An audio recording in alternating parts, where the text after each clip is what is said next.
नमस्कार साथियों, स्वागत है आप सभी का आगरा सिविल सर्विस एकेडमी में। और हम अपना ज्योग्राफी का जो क्वेश्चन डिस्कस कर रहे हैं एमसीक्यू वाइज, उसको कंटिन्यू करते हैं। आज का हमारा topic volcanoes and world geography, ठीक है ना। वर्ल्ड ज्योग्राफी के कुछ क्वेश्चन देखेंगे इंपॉर्टेंट, और ऐसी कुछ और वीडियोस लेके आएंगे वर्ल्ड ज्योग्राफी के लिए, क्योंकि बहुत ही इंपॉर्टेंट टॉपिक है। यहाँ से यूपीएससी और पीसीएस दोनों ही सवाल पूछते हैं। ठीक है, शुरू करते हैं। आज अपने कुछ 20 क्वेश्चन डिस्कस करेंगे और शुरू करते हैं पहली क्वेश्चन से। चलिए, पहला, famine caused by a rat infestation during the flowering of meloncana, है ना, bamboo in the northeastern India are known as dash famines। ये कह रहा है कि उत्तर पूर्वी भारत के कुछ हिस्सों में मेलोकेने, है ना, एक प्रकार का बांस होता है हमारा बैम्बू, के फूल के दौरान, है ना, चूहे के संक्रमण के कारण होने वाले अकाल को क्या कहा जाता है, किस नाम से जाना जाता है? तो इसको बोलते हैं हम लोग मौतम। ठीक है ना, किस नाम से बोलते हैं?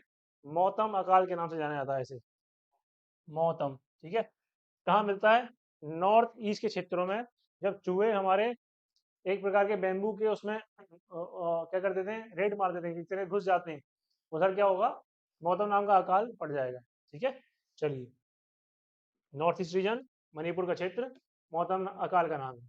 दूसरा question, an elastic wave generated by an impulse such as an earthquake, है ना, और an explosion is called। भाई कह रहा है कि एक प्रकार की इलास्टिक तरंग, ठीक है ना, जो निर्मित होती है किसकी वजह से? एक भूकंप जैसी प्रक्रिया से, उसे क्या कहा जाता है? तो इन्हें बोला जाता है सीज्मिक वेव्स या फिर भूकंपीय तरंगे। ठीक है ना, सीज्मिक इंग्लिश का वर्ड जिसका हिंदी भूकंपीय तरंगे होता है। ठीक है, करेक्ट आंसर। चलिए, अगला question, which of the following is not an outcome of endogenic forces. निम्नलिखित में से कौन अंतरजात बलों का परिणाम नहीं है? ठीक है, अंतरजात बलों का परिणाम नहीं है पूछ रहा है, मतलब कि बहिर्जात बल जो लग रहा होगा, एक्सोजेनिक फोर्सेस, उसकी वजह से होने वाली प्रक्रिया होगी। चलिए देखते हैं। एक है हमारा अर्थक्वेक, पहला ऑप्शन। दूसरा ऑप्शन वोल्केनिक इरप्शंस, तीसरा सी वेव्स, चौथा लैंडस्लाइड।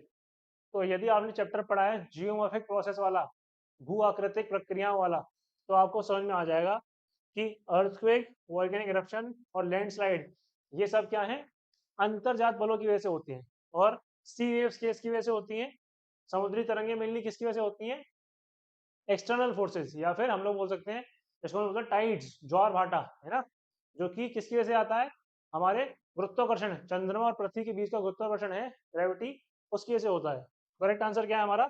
सी वेव्स। सी वेव एक प्रकार का रिजल्ट ऑफ एंडोजेनिक फोर्सेज है। ठीक है ना, चलिए, आर नॉट, हाँ, इंटरनल फोर्स की वजह से नहीं है ये। अगला क्वेश्चन बढ़ते हैं।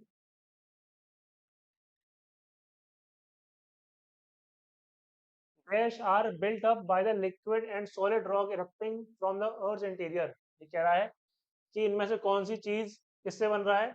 लिक्विड और सॉलिड रॉक्स जो कहाँ से निकल रहे हैं? पृथ्वी के भीतर से निकल रहे हैं। तो इससे क्या फॉर्म हो रहा है? ठीक है, तो बड़े आसान सवाल है। वॉल्केनोज की जो निकलता भी है ना लिक्विड लावा और सॉलिड कुछ पोर्शन, उससे हमारा क्या बनता है? ज्वालामुखी बनते हैं। वॉल्केनोज आर फॉर्म्ड, ठीक है, during the eruption from the interior. Volcanoes are formed, liquid and solid rocks emerging from the interior earth. जो हमारा लावा होता है वो एक प्रकार का पिघला हुआ रॉक ही तो है, ठीक है ना, पिघल गया, इतना टेम्परेचर हाई है कि वो रॉक भी पत्थर भी पिघल गए हैं। चलिए, question number 5, which of the following is not an effect of an earthquake. निम्नलिखित में से कौन भूकंप का प्रभाव नहीं है? ठीक है, अब देखो भाई, एवलांश, है ना, हिमस्खलन, भूकंप, मतलब जब पृथ्वी पूरी हिलेगी तो भैया एवलांश, हिमस्खलन हो सकता है ना, मतलब जो मिट्टी है, जो ऊपर की जो बर्फ रखी है वो ढह सकती है, हो सकता है बिल्कुल। दूसरा सुनामी, अगर भूकंप हमारा कहीं समुद्र के अंदर आ जाए, सुनामी आ सकती है, बिल्कुल ठीक बात है। सॉइल लिक्विफेक्शन, मृदा का द्विकरण, ये बिल्कुल हो सकता है। बट जो हमारी वर्षा है, हैवी रेनफॉल, इसका कोई भी संबंध अर्थक्वेक से नहीं है, मतलब अर्थक्वेक इसका जनन नहीं हो सकता। जो वर्षा होगी उसके जनन की प्रक्रिया कुछ और होगी। तो आंसर क्या हो गया हमारा? C, heavy rainfall. Heavy rainfall is not an effect of earthquake. Question number 7, चलो, which of the following is an example of the most explosive type of volcanoes, ये पूछ रहा है इनमें से कौन सा सबसे ज्यादा किस प्रकार का विस्फोटक ज्वालामुखी होता है, तो इनको बोलते हैं हम लोग कैल्डेराज।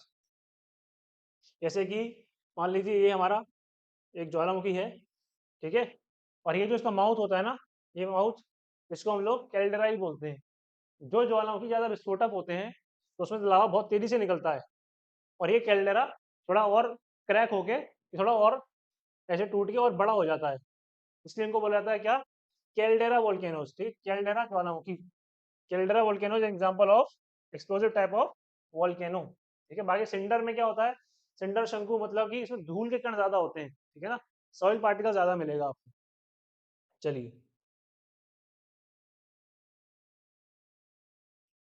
बैथोलिथ्स are landform created by, batholith एक प्रकार की भू आकृति है जिनका निर्माण डैश के द्वारा किया जाता है। तो कुछ नाम आपने सुने होंगे, बैथोलिथ, लेपोलिथ, लोकोलिथ, ठीक है ना, फैकोलिथ, डाइक्स, सिल्स, ये सब क्या है, ये सब कुछ प्रकार की लैंडफॉर्म है, स्थलाकृतियां हैं, जो कि एक प्रकार की इंट्रूसिव रॉक है, आग्नेय चट्टान है, क्योंकि लावा के जमने से बन रही है। और किस प्रकार की है, जब लावा पृथ्वी के अंदर हमारी भूपर्वतीय क्रस्ट के अंदर जम जाता है तो क्या बनता है, उससे कुछ हमारी भू आकृतिक चट्टानें बनती हैं।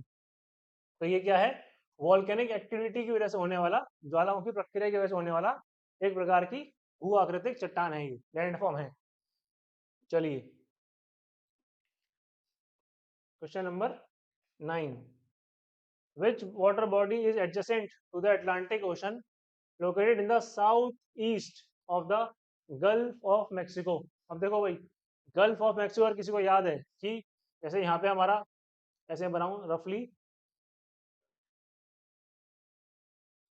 ये हमारा मैक्सिको है, ये यूएसए है, और यहाँ कनाडा है, तो इस तरफ कहीं है गल्फ ऑफ मैक्सिको, ठीक है ना। और वो कह रहा है यहाँ पे अटलांटिक ओशन है, तो इसके साउथ ईस्ट इस तरफ, इस क्षेत्र में कौन सा सागर है ना, उसका ओशन का नाम पूछ रहा है। तो ये हमारी कैरेबियन सी, साउथ ईस्ट की तरफ जो मिलेगी आपको, तो क्या मिलेगी, कैरेबियन सी। इसके बाद एक चैनल मिलेगा, युकाटन चैनल, ठीक है, कुछ नाम पढ़ लीजिए, जैसे एक नाम हो गया युकाटन चैनल, एक नाम हो गया कैरेबियन सी, एक नाम gulf of Mexico. Gulf of Mexico दुनिया की सबसे बड़ी गल्फ है, खाड़ी, मैक्सिको खाड़ी दुनिया की सबसे बड़ी खाड़ी, एक फैक्ट और है, ठीक है। चलिए, how many countries share the natural heritage of the Caspian sea, कितने देश कैस्पियन सागर की प्राकृतिक विरासत को साझा करते हैं, ठीक है, कितने करते हैं भाई, 5 करते हैं कैस्पियन सागर को, ठीक है। अब देखो, दिखा देते हैं कौन कौन से, ये नाम है, अजरबैजान, ईरान, कजाकिस्तान, रशिया और तुर्कमेनिस्तान। और ट्रिक है इसकी, तारिक, तारिक, ये है तुर्कमेनिस्तान, ये है अजरबैजान, ये है रशिया, ये ईरान, और ये कजाकिस्तान, ठीक है ना। ये 5 देश हैं जो हमारे कैस्पियन सागर से बॉर्डर बनाते हैं, वह सीमा साझा करते हैं, इसलिए इसने वर्ड अच्छा लिख दिया, नेचुरल हेरिटेज शेयर करते हैं। चलिए भाई, अगला question, question number 11, Death Valley is a desert valley in the dash that is the hottest and the driest place with a world record temperature of 134 degree Fahrenheit. सीधी बात है, पूछ रहा है कि डेथ वैली आपको कहाँ मिलेगी, मृत घाटी नाम की जगह आपको कहाँ मिलेगी, जहाँ पे वर्ल्ड हाईएस्ट टेम्परेचर, मतलब एक रिकॉर्ड हाईएस्ट टेम्परेचर नोट किया जाता है कभी कभी, ठीक है ना। तो ये आपको मिलेगी, अगर आपको देश ही पता है ना तो आप देश से पहुंच सकते हैं। चिली में नहीं है ये, ईरान बोले तो ईरान में भी नहीं है, अफ्रीका में भी नहीं है, ये है हमारी यूएसए में, ठीक है ना, अमेरिका में है। और अमेरिका में एक डेजर्ट है हमारा मोजावे, या फिर इसका एक और नाम मोहावे, दोनों ही वर्ड हैं इसके, मोजावे या मोहावे डेजर्ट, जो कि कहाँ है, कैलिफोर्निया स्टेट यूएसए में, वहाँ मिलेगा हमको डेथ वैली, मृत घाटी, ठीक है, is located in the eastern California region, जो कि है नॉर्थ अमेरिका का हिस्सा या फिर यूएसए का हिस्सा है ये।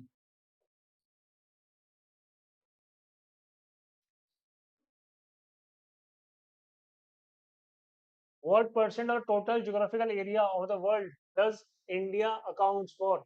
Round off to the nearest whole number. World का सीधा सवाल है, डायरेक्ट सवाल, एनसीईआरटी में लिखा हुआ है कि विश्व का कितना प्रतिशत हिस्सा भारत के पास है। तो ये है हमारा 2.4%।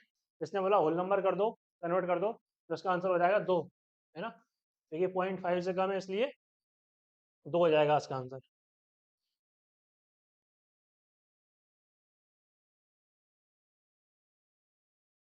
चलो भाई, which country has the most time zones in the world? ठीक है, विश्व में किस देश के सबसे अधिक समय क्षेत्र हैं? अब इसका आंसर बड़ा ही अच्छा है, बड़ा इंटरेस्टिंग सा आंसर है। ये आंसर देखो, पहले मैं आंसर बताता हूँ। आंसर है इसका फ्रांस। फ्रांस है भैया आंसर, कि वर्ल्ड में सबसे ज़्यादा टाइम जोन किसके हैं? फ्रांस के। अब देखो, एक लॉजिक समझो कि हम टाइम जोन को किससे नापते थे? लॉन्गिट्यूडनल एक्सटेंट से नापते थे।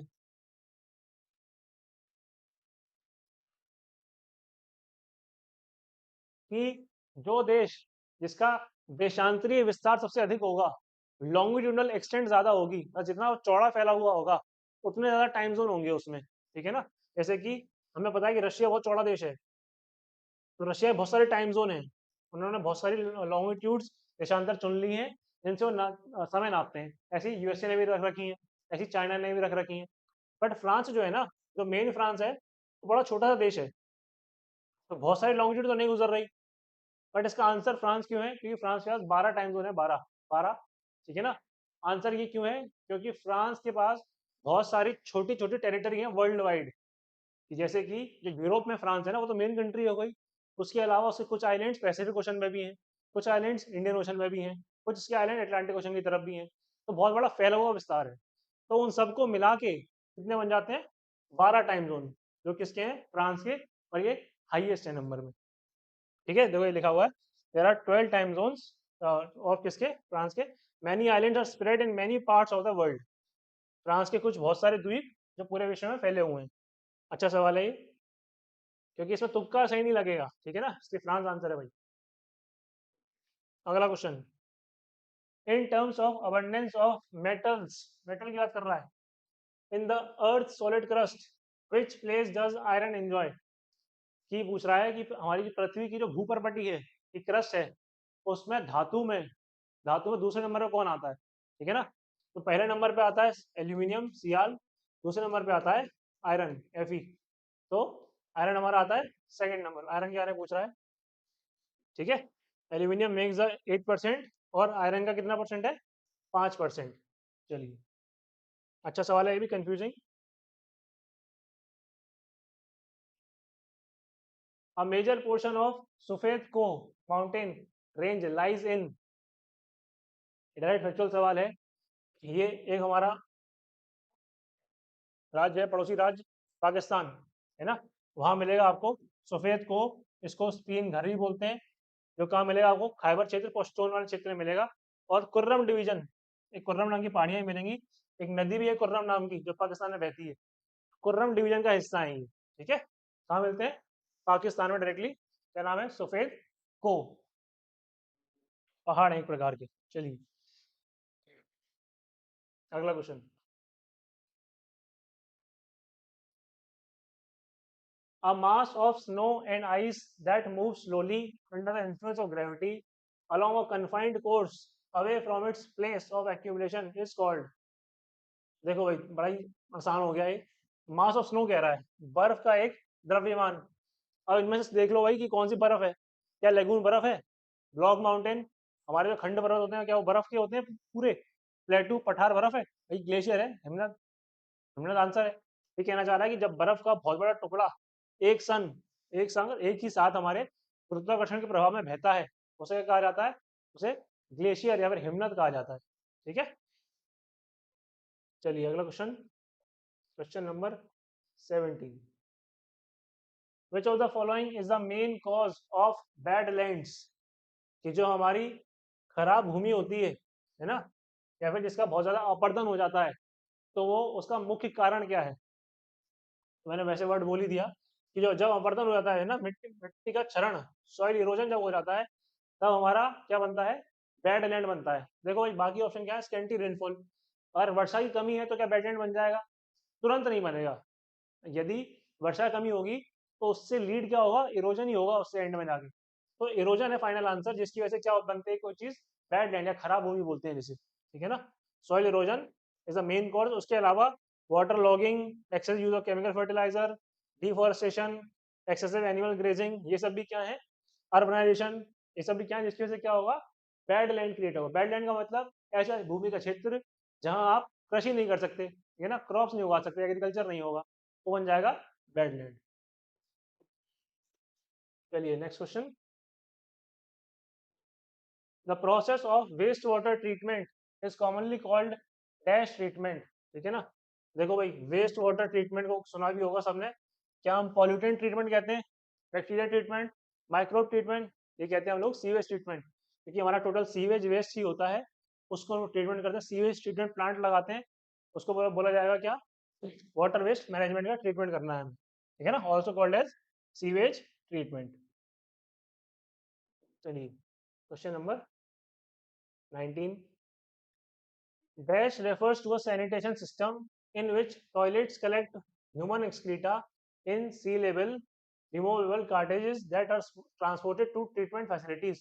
ये पूछ रहा है कि एक स्वच्छता प्रणाली के संदर्भ करता हुआ शौचालय मानव मल को सील करने योग्य हटाने के लिए कार्टिलेज एकत्र करके उसका उपचार करता है। तो कौन सी प्रक्रिया की बात हो रही है? इसको हम लोग बोलते हैं, इसके नाम समझ में आ रहा है, कंटेनर बेस्ड सैनिटेशन।